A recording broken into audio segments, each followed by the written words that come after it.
So join me on another trip in the Sprinter with cooking, wind and cold. I'm out in the van again. This time I went north of Brno, Camp Vidlak. I think that's how you pronounce it. It's a Dutch-owned Czech campsite. Very nice. Nobody here, of course, because it's too early. But it opened last week, so I thought I'd pop up and spend the night. And I'll show you around in a bit. Now, there's a few things about this Sprinter conversion that I do not like. I mean, don't get me wrong, I absolutely love it. It's perfect for the needs that I have.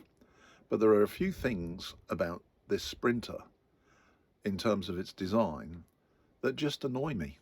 For example, when you want to plug in your iPhone to use the iPhone on the onboard computer and connect, there is just one connection and it's hidden away on the dash in a pocket. See? The only place you can connect is that one to the left. And to me, this is ludicrous because it's very sensitive. The phone keeps dropping out every time you move the wire. You can't use the phone as a phone, and you have to keep this damn thing up all the time that you're driving. I think it's per design. The connection for the iPhone to the computer system should have been where the other charger is, which is down here. Then everything would be fine.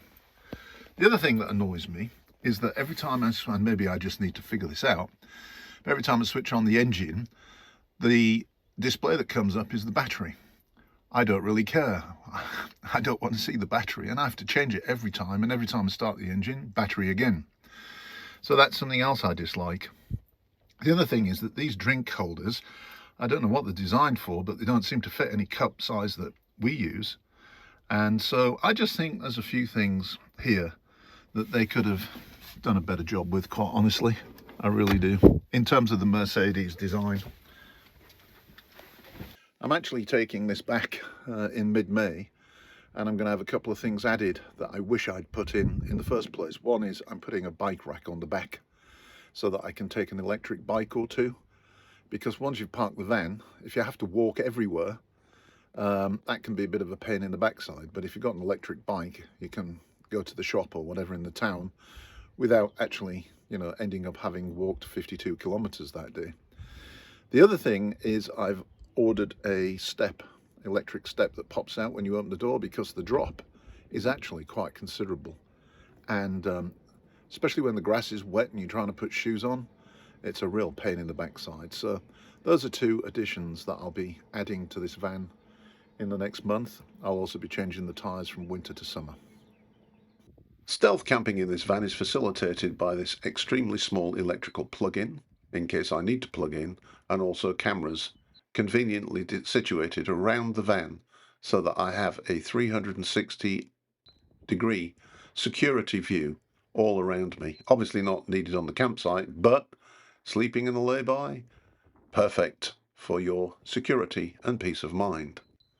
The campsite itself was hosted by this house with a patio, a restaurant or a sort of pizza restaurant, some kids' playgrounds, and quite a few other facilities. The toilets were spectacularly clean, free showers, as I think I've already said.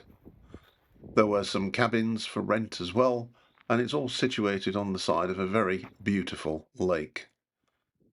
Camp Vidlak is somewhere that I'd like to go back to when there are a few more people around and the weather is a little better.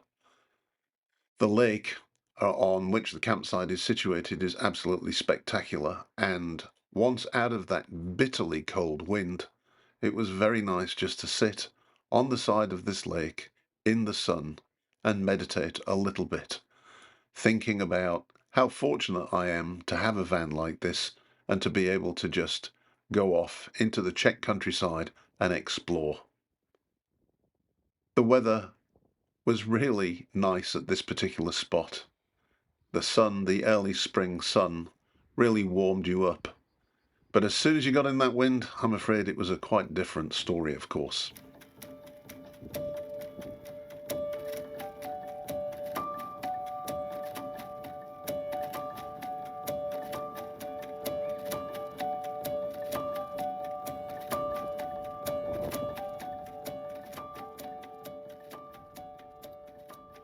For dinner I'm just going to do some turkey, like a turkey curry with rice.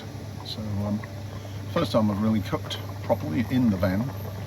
I would normally cook outside, but it's so windy and the wind is so cold, so I'd rather do it inside, put the air vent on and cook away, and we'll see how it turns out.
Actually, it's not bad food. Quite tasty. I like it. Not a bad decision. So I'm going to eat now.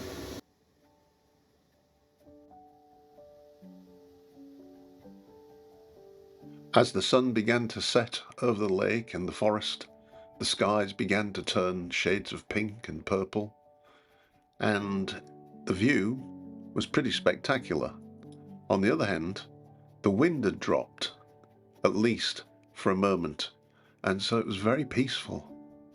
So I took an opportunity just to go out and explore a bit more of the campsite, take a look at the barbecue area outside the front of the main house there, and also the patio, and take a look around the rest of the campsite. But pretty soon it was time to turn in, and I was quite happy to jump into bed and fall sound asleep. It was quite windy last night. Really windy, in fact, and quite chilly. Unexpectedly, it went down to like 3 degrees. But I slept like a log, so who cares? I was tired. It's going to be a chilly day, but blue skies.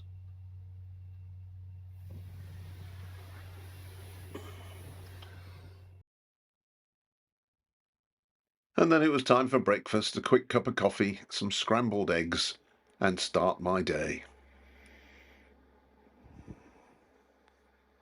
So I just checked out, 400 and something crowns for the night, including electricity. It gave me off-season prices. Very good value for money, this campsite, even in high season, I would imagine. And a very nicely looked after and maintained site. Great bathrooms, lovely shower, free shower by the way, hot running water. Yeah, not bad. Beautiful location. Just a shame about the cold wind. It really is cold, my goodness me. 5 degrees in the cold wind. Anyway, off we go to explore the neighbourhood. Hope you stay with me. After leaving the campsite, I made my way to this castle, which there's not much left of, admittedly, but for me it's a very special place. And I spent some time meditating up on the hilltop there, amongst the ruins of what was once a medieval castle. I then headed to a restaurant that I knew, where I would get my lunch, because I knew they served very good food and drink, and I was not disappointed. I had an excellent burger with fries, and I followed it off with this monstrosity. Ah, it was gorgeous. Also bumped into an Englishman and his Czech wife and kids, and we had a quick conversation. A shout out to them if they're watching this video. Later on the way home, I came across this monstrosity. I have no idea what it is. It doesn't appear to be labelled on a map. It's somebody's private home, but it's modelled after some form of a castle. It appears to be totally private. There doesn't appear to be any way in, and it's a mystery to be solved another day. After having a quick look at this and trying to figure out what it was back in the van and off to my parking spot and home. Another weekend, another camping trip, and another part of the Czech Republic explored. Thank you for joining me. Please do like, share, And most importantly, subscribe.